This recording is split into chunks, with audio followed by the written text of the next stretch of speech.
le CHU actuellement même prend en charge beaucoup de patients, tout près d'une centaine, 99 à l'heure où je vous parle, alors que c'était 2-3 toutes les semaines en permanence tout au long de l'été.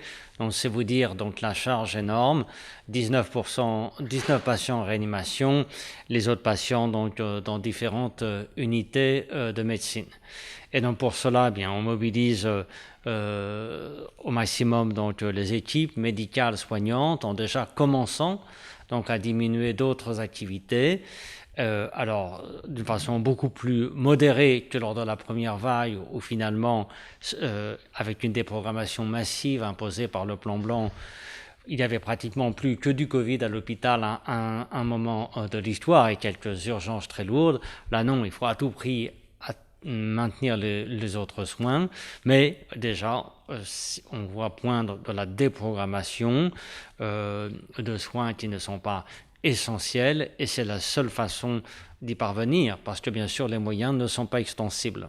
Les matériels, ce n'est plus un problème. C'est vraiment plus la première vague, les équipements, y compris en population générale. Pas de sujet non plus pour les médicaments.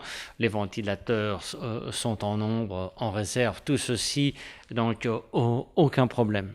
Ce qui nous manque, ce qui peut venir à manquer, c'est l'expertise. Donc en soins pointus, notamment de réanimation.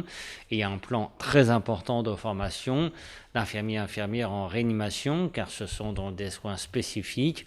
Et les projections épidémiologiques sont inquiétantes pour les semaines, le mois à venir. Dans toutes les réserves de ces projections, mais enfin, Oran est déjà une zone de très forte circulation virale, et là il faut former des personnels en plus pour pouvoir armer ce qu'on appelle des réanimations éphémères, mais dont on craint qu'elles aient à fonctionner des semaines, peut-être des mois.